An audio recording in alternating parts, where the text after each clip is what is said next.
Saya juga ingin mencari itu jawabannya ngawur juga itu. Gila ini. Ngarang-ngarang ndak karuan mengkaitkan dengan sesuatu yang tidak ada, gitu ya. Begini loh, kalau akademis itu gampangnya kalau bertanya yang kayak gitu-gitu tuh recehan, gitu. Recehan. Oleh sebab itu tidak layak dijawab menurut saya. Dan oleh sebab itu saya kembalikan saja ke moderator. Ini tidak layak dijawab pertanyaan kayak gini. Tidak ada ini jawabannya. Terima kasih. Terima kasih. Saya catat sedikit. Yang penting ini bukan catatan Mahkamah Konstitusi. Pertanyaan untuk calon wakil presiden nomor urut 1 Bapak Muhaimin Iskandar. Desa adalah daerah yang cenderung ditinggalkan warganya. Dampaknya desa makin kehilangan sumber daya manusia potensialnya. Pertanyaannya, bagaimana kebijakan dan strategi paslon agar warga desa lebih berminat untuk tinggal dan membangun desanya? Bapak Muhaimin, waktu Anda menjawab 2 menit dimulai saat Anda berbicara, silakan.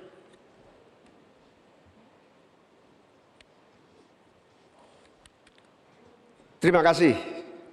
Saya catat sedikit. Yang penting ini bukan catatan Mahkamah Konstitusi. Hadirin sekalian yang saya muliakan, sebetulnya diawali dari paradigma. Paradigma pembangunan kita itu apa? Dulu kita gagal zaman Orde Baru karena kita membangun dari atas. Dengan pembangunan desa, kita membangun dari bawah.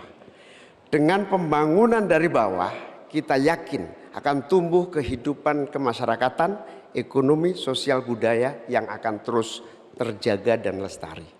Oleh karena itu, sejak kita mengawali undang-undang pembangunan desa yang diikuti dengan penerapan dana desa yang terus meningkat dari tahun ke tahun, akan terbangun infrastruktur dan transformasi desa dari desa tertinggal menjadi desa maju dan mandiri. Hari ini sudah 13.000 desa yang tertinggal menjadi desa tinggal, sudah menjadi desa maju, desa mandiri, sekarang tinggal 4.000 saja. Ini bukti bahwa infrastruktur kita berjalan baik, dana desa terlaksana dengan baik, sehingga masyarakat desa semakin kerasan.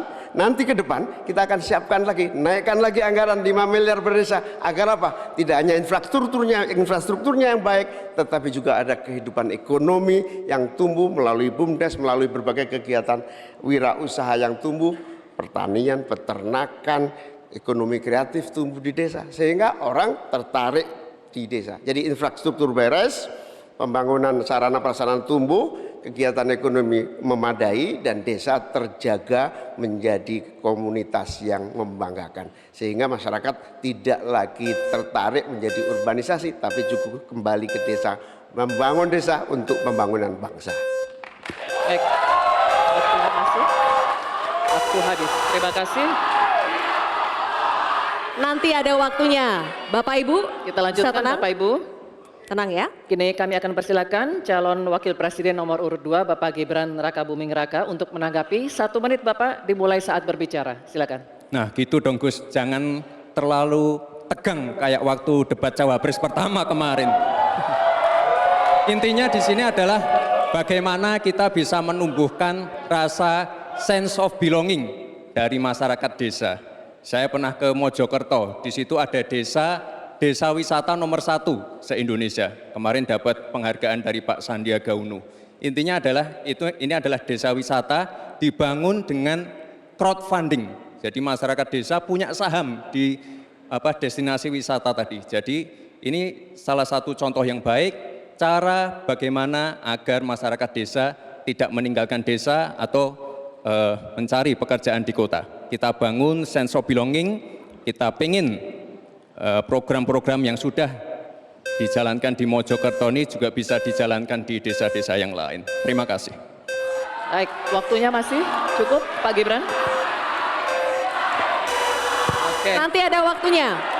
Bapak Baik. Ibu, cukup?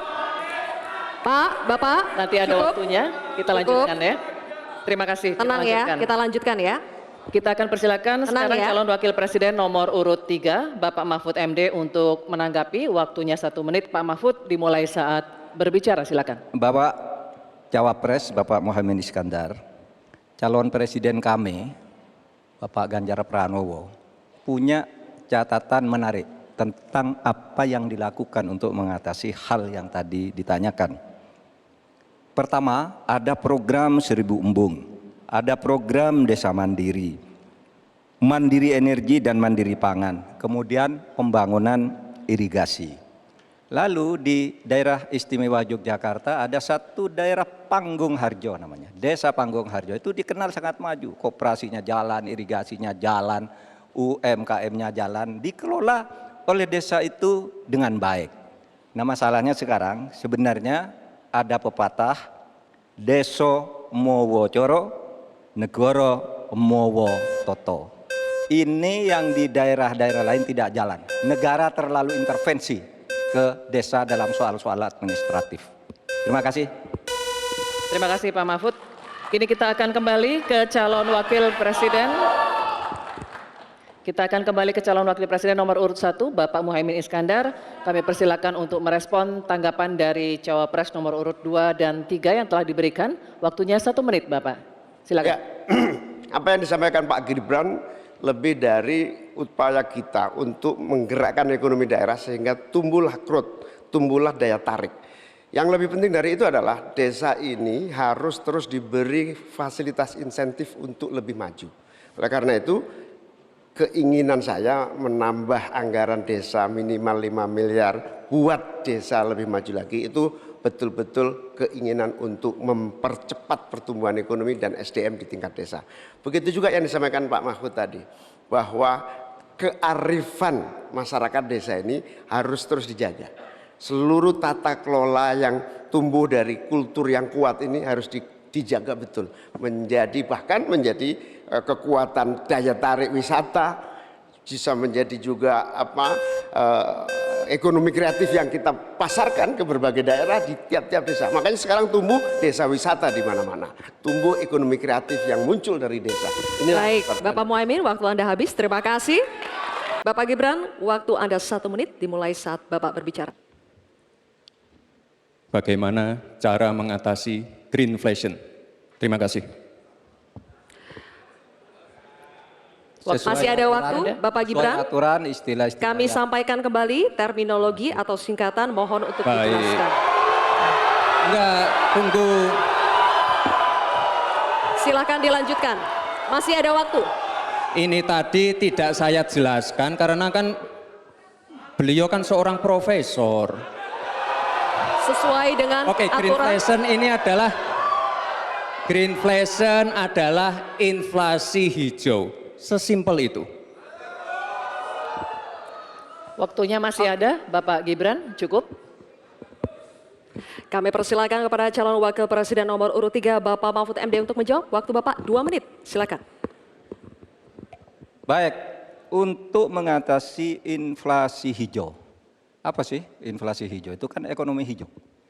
Ekonomi hijau itu adalah ekonomi sirkuler, ya, di mana sebuah proses pemanfaatan produk ekonomi, pangan misalnya, atau produksi apapun, diproduksi, kemudian dimanfaatkan, di recycle, bukan dibuat. Jadi bukan barang itu lalu dibiarkan mengganggu ekologi. Nah, saya punya cerita, kalau bicara soal recycle seperti ekonomi hijau, saya merasa berbangga sebagai orang Madura. Karena orang Madura itu yang pertama dulu mempelopori ekonomi hijau, ekonomi sirkuler. Di mana orang Madura itu tuh yang memunguti sampah-sampah, menguti plastik-plastik lalu diolah. Sehingga sebenarnya ekonomi sirkuler itu sudah menjadi kesadaran masyarakat. Nah oleh sebab itu kalau untuk mengatasi inflasi itu tentu yang paling gampang kan kebijakan-kebijakan. Diatur saja jatahnya. Di sini kan harus ada data. Kecenderungannya di sini begini, kebijakannya harus begini. Kecenderungannya di sini begini, kebijakannya harus begini. Nah itulah yang kita pahami tentang ekonomi hijau, ya, inflasi hijau dan sebagainya dan sebagainya. Nah, saudara, banyak hal yang harus kita lakukan. Karena misalnya ya, ukuran kemajuan ekonomi kita selalu diukur dari sekitar 5 hal. Misalnya pertumbuhan, kemiskinan, ketimpangan, dan 2 lainnya. Tetapi ada satu yang harus ditambahkan, yaitu emisi. Baik Pak Mahfud, waktu Anda habis. Terima kasih. Selanjutnya kami persilakan kepada calon wakil presiden nomor urut 2 Bapak Gibran Rakabuming Raka untuk menanggapi. Waktu Anda 1 menit, silakan.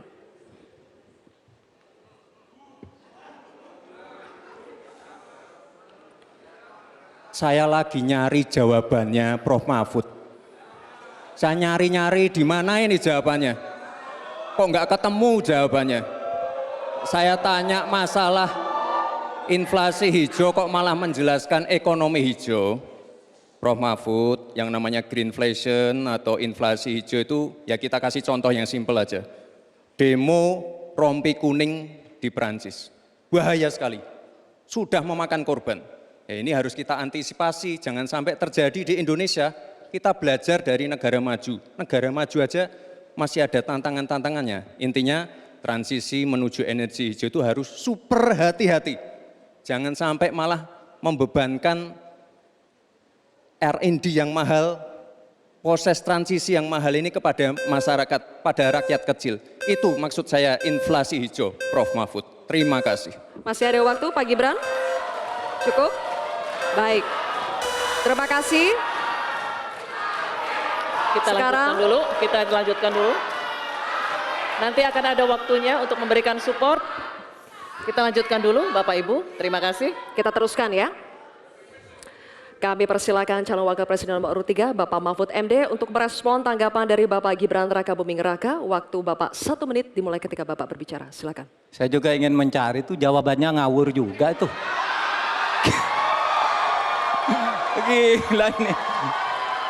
Ngarang-ngarang ndak karuan, mengkaitkan dengan sesuatu yang tidak ada, gitu ya. Begini loh, kalau akademis itu gampangnya kalau bertanya yang kayak gitu-gitu tuh recehan, gitu. Recehan. Oleh sebab itu tidak layak dijawab menurut saya. Dan oleh sebab itu saya kembalikan saja ke moderator. Ini tidak layak dijawab pertanyaan kayak gini. Tidak ada ini jawabannya. Terima kasih. Cukup buat Pak Mahfud? Masih ada waktu Bapak? Saya kembalikan. Cukup ya? Baik. Saya kembalikan. Tidak ada gunanya menjawab. Ya. Baik. Bapak Ibu, demikianlah tadi interaksi tanya jawab antara calon wakil presiden nomor urut 2 dengan calon wakil presiden nomor urut 3. Terima kasih. Baik, Bapak Ibu kita lanjutkan ya sesinya. Kita selesaikan dulu. Jelajahi cara baru mendapatkan informasi. Download Metro TV Extend sekarang.